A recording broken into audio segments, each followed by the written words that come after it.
बहुत समय पहले की बात है। एक किसान एक झरना से प्रतिदिन पीने के लिए पानी लाता। पानी लाने के लिए वह 2 घड़े का उपयोग करता।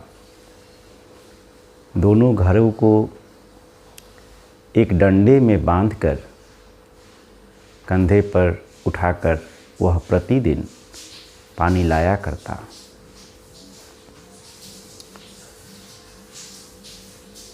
दोनों घरों में एक घड़ा जरा सा फूटा हुआ था। किसान के घर आते आते उस फूटे हुए घड़े में आधा पानी ही बच पाता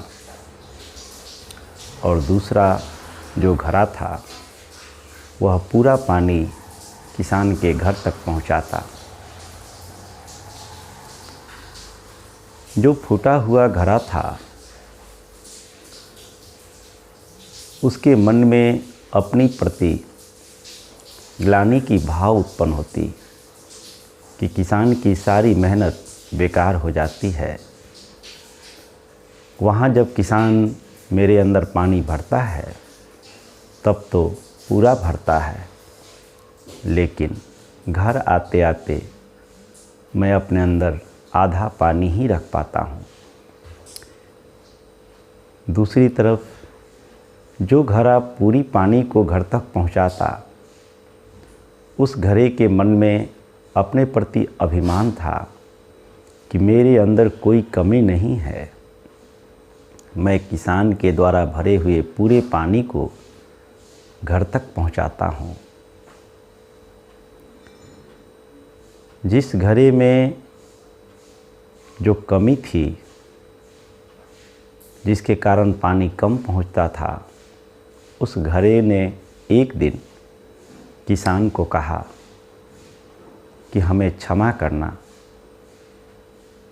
जितनी पानी हमें घर तक पहुंचानी चाहिए उतना मैं पहुंचा नहीं पाता हूं। मेरे अंदर बहुत बड़ी कमी है क्योंकि मैं फूटा हुआ हूं। इस बात को सुन किसान कहता है कि कल जब तुम्हारे अंदर पानी भर के मैं लाऊं तो रास्ते किनारे फूलों को देखना। दूसरे दिन किसान जब दोनों घरों में पानी भरकर कंधे पर डंडों में बांधकर ला रहा था, तो जिस ओर फूटा हुआ घड़ा था उस ओर रंग बिरंगे फूल थे। उन फूलों को देखकर फूटे हुए घड़े का मन हल्का हुआ, लेकिन फिर घर आते आते उसमें आधी पानी ही शेष बच पाई। फिर वह उदास हुआ और उदास होते हुए पुनः किसान से कहता है कि उन फूलों को देखकर मेरे मन में खुशी तो हुई, लेकिन फिर भी मैं तो फूटा हुआ ही हूँ और आज भी मैं आधे पानी को ही घर तक पहुँचा पाया। इस बात को सुनकर किसान कहता है कि देखो, तुम फूटे हुए थे, इस बात की जानकारी हमें बेहद पहले से ही थी और यही कारण है कि मैंने उसका उपयोग किया। जिस ओर से तुम्हें मैं ला रहा था उस रास्ते के किनारे मैंने रंग बिरंगे फूल के बीज डाल दिए थे, जिसके कारण पौधे निकले और उन पौधों को तुम प्रतिदिन सींचते रहे और उन पौधों में जो फूल खिलता है उन्हें बेचकर मैं कमाई भी कर लेता हूँ। तो हमने तुम्हारे कमी का सदुपयोग किया। वही दूसरी तरफ जिस मटका जो घड़े में कोई छिद्र नहीं था वह पूरा पानी तो घर तक पहुँचाया, लेकिन उससे दूसरा हम कोई आय नहीं कर सके।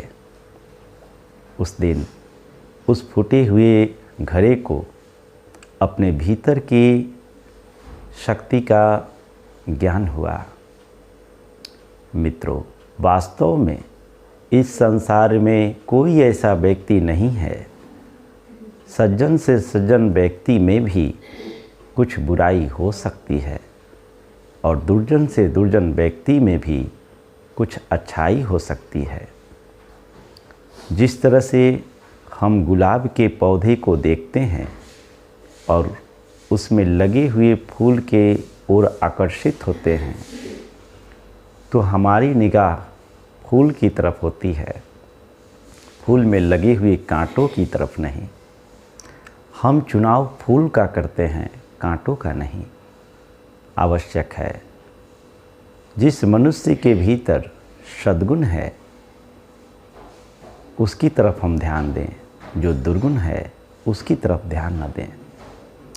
जो सद्गुण है उसका सही उपयोग करके हम उससे लाभ उठाएं, दुर्गुण की तरफ कभी भी ध्यान न दें।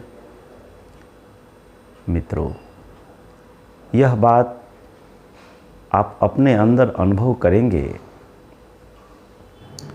जो आपके अंदर अच्छाई है उसको विकसित करने का प्रयास करें और जो बुराई है उसका त्याग करने का प्रयास करें। तो आवश्यक है कांटे को छोड़ फूल की चुनाव करें। इन्हीं शब्दों के साथ आज की वाणी को विराम देंगे। आप सबका मंगल हो, सबका कल्याण हो, सबका भला हो।